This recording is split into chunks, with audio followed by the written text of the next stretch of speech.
निगार नयाब से कहती है कि नयाब ये मत समझना कि दादी को अपने हाथों में करके तुम हर चीज़ को अपने हाथों में कर सकती हो। ऐसा नहीं हो सकता है। ज़ावियार कभी भी तुम्हारी किसी बात पे यकीन नहीं करेगा। बस मैं तुम्हें एक ही बात समझाने की कोशिश कर रही हूँ। अपनी ये नाकाम चालाकियाँ सिर्फ़ और सिर्फ़ अपनी दादी तक महसूस रखो। यानी कि हमारी तरफ आने की कोई ज़रूरत नहीं, क्योंकि हम लोग तुमसे कभी भी इन बातों को लेके इम्प्रेस नहीं होने वाले हैं। बस मेरा ये आखिरी फैसला है, कभी भी हमारे घर के मामलात में इंटरफेयर मत करना। मैं बिल्कुल भी पसंद नहीं करूँगी।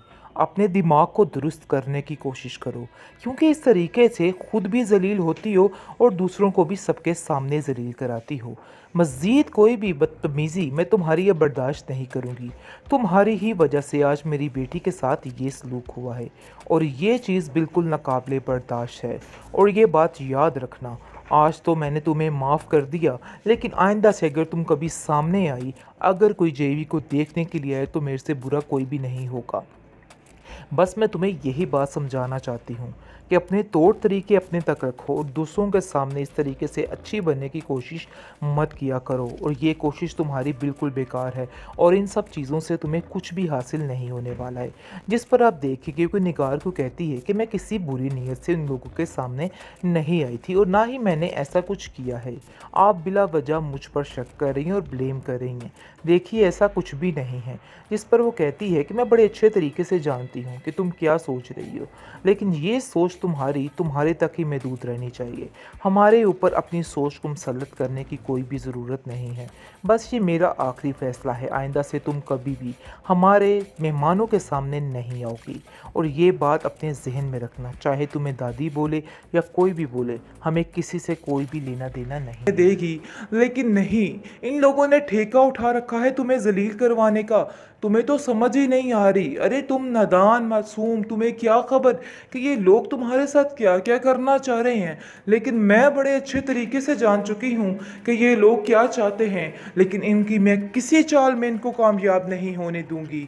नायाब तुम अकेली नहीं हो। जावियर कहता है, अरे भाई कैसी बातें कर रही हैं आप। ऐसी कोई बात नहीं, पता नहीं क्यों नायाब आपको मेरे खिलाफ भड़का रही है और दिन ब दिन ऐसी ऐसी बातें निकाल रही है कि जिसका वजूद ही नहीं है। जिस पर वो कहती है कि देखो, नायाब ने कुछ भी नहीं किया और ना ही उसने कुछ कहा है। इन बातों को लेके बिला वजह क्यों परेशान हो रहे हो, क्यों अपना जी जलाते रहते हो, दिल ही दिल में उसके बारे में इस तरह की बातें सोचते रहते हो। देखो, ये बदगुमानियाँ नहीं अच्छी होती हैं। ये जब दिल में पड़ जाती हैं तो बेड़ा गर्क हो जाता है हर चीज़ का। जिस पर जावियार कहता है, मैं आपकी बात को बड़े अच्छे तरीके से समझ रहा हूँ, लेकिन अब मैं आपको नहीं जानती। मुझे ऐसा लगता है या तो वो एक्स्ट्रा क्लेवर है या फिर बहुत ज़्यादा मासूम। आगे से उसकी दादी कहती है, बेटा वो एक्स्ट्रा मासूम है, एक्स्ट्रा क्लेवर नहीं। तुम्हें समझ क्यों नहीं आ रही? यही लड़की थी जिसके पीछे तुमने सबसे लड़ लिपट कर उससे शादी की थी और आज तुम इसी में खामियां ढूंढ रहे हो। अरे उस तानिया की बातों में आके तुमने बहुत बहुत गलत कर दिया। जिसको सुनकर वो कहता है, तानिया मुझे कुछ नहीं कहती। पता नहीं क्यों आपके दिमाग में ये बात बैठ चुकी है कि तानिया ने सब कुछ किया है, लेकिन ऐसा वैसा कुछ भी नहीं है। तानिया ने कभी मुझसे कुछ नहीं कहा। वो तो हमेशा बेचारी यही कहती रहती है कि इस मासूम को इतना ना डांटा करो, इस मासूम के साथ बना के रखो।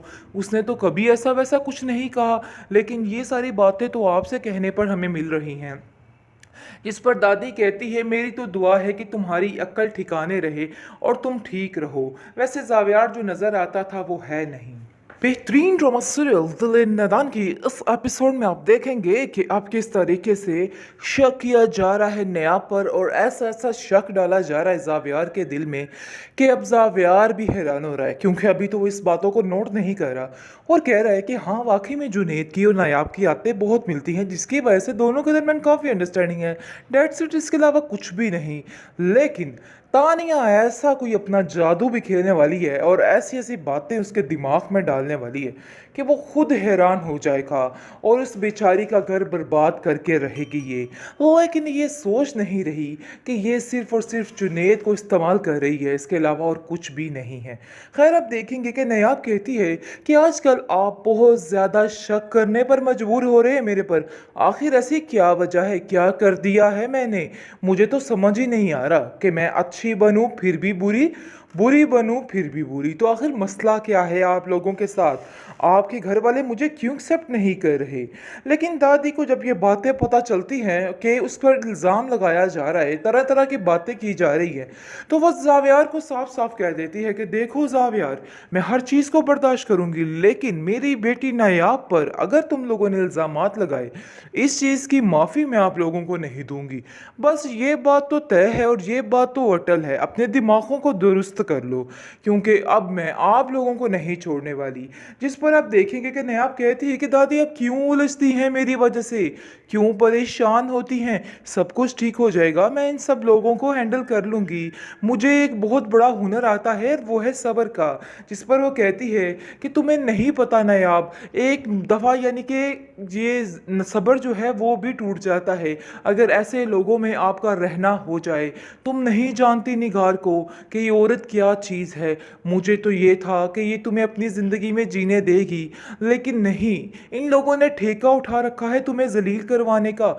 तुम्हें तो समझ ही नहीं आ रही। अरे तुम नादान मासूम, तुम्हें क्या खबर कि ये लोग तुम्हारे साथ क्या क्या करना चाह रहे हैं। लेकिन मैं बड़े अच्छे तरीके से जान चुकी हूँ कि ये लोग क्या चाहते हैं, लेकिन इनकी मैं किसी चाल में इनको कामयाब नहीं होने दूंगी। नायाब तुम अकेली नहीं हो। जावियार कहता है अरे भाई कैसी बातें कर रही हैं आप? ऐसी कोई बात नहीं, पता नहीं क्यों नायाब आपको मेरे खिलाफ भड़का रही है और दिन ब दिन ऐसी ऐसी बातें निकाल रही है कि जिसका वजूद ही नहीं है। जिस पर वो कहती है कि देखो नायाब ने कुछ भी नहीं किया और ना ही उसने कुछ कहा है। इन बातों को लेके बिला वजह क्यों परेशान हो रहे हो? क्यों अपना जी जलाते रहते हो? दिल ही दिल में उसके बारे में इस तरह की बातें सोचते रहते हो। देखो ये बदगुमानियां नहीं अच्छी होती हैं, ये जब दिल में पड़ जाती हैं तो बेड़ा गर्क हो जाता है हर चीज़ का। जिस पर जावियार कहता है मैं आपकी बात को बड़े अच्छे तरीके से समझ रहा हूँ, लेकिन अब मैं आपको नहीं जानती। मुझे ऐसा लगता है या तो वो एक्स्ट्रा क्लेवर है या फिर बहुत ज़्यादा मासूम। आगे से उसकी दादी कहती है बेटा वो एक्स्ट्रा मासूम है, एक्स्ट्रा क्लेवर नहीं।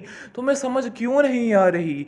यही लड़की थी जिसके पीछे तुमने सबसे लड़ लिपट कर उससे शादी की थी और आज तुम इसी में खामियां ढूंढ रहे हो। अरे उस तानिया की बातों में आके तुमने बहुत बहुत गलत कर दिया। जिसको सुनकर वो कहता है तानिया मुझे कुछ नहीं कहती। पता नहीं क्यों आपके दिमाग में ये बात बैठ चुकी है कि तानिया ने सब कुछ किया है, लेकिन ऐसा वैसा कुछ भी नहीं है। तानिया ने कभी मुझसे कुछ नहीं कहा। वो तो हमेशा बेचारी यही कहती रहती है कि इस मासूम को इतना ना डांटा करो, इस मासूम के साथ बना के रखो। उसने तो कभी ऐसा वैसा कुछ नहीं कहा, लेकिन ये सारी बातें तो आपसे कहने पर हमें मिल रही हैं। जिस पर दादी कहती है मेरी तो दुआ है कि तुम्हारी अक्ल ठिकाने रहे और तुम ठीक रहो। वैसे जावियार जो नज़र आता था वो है नहीं।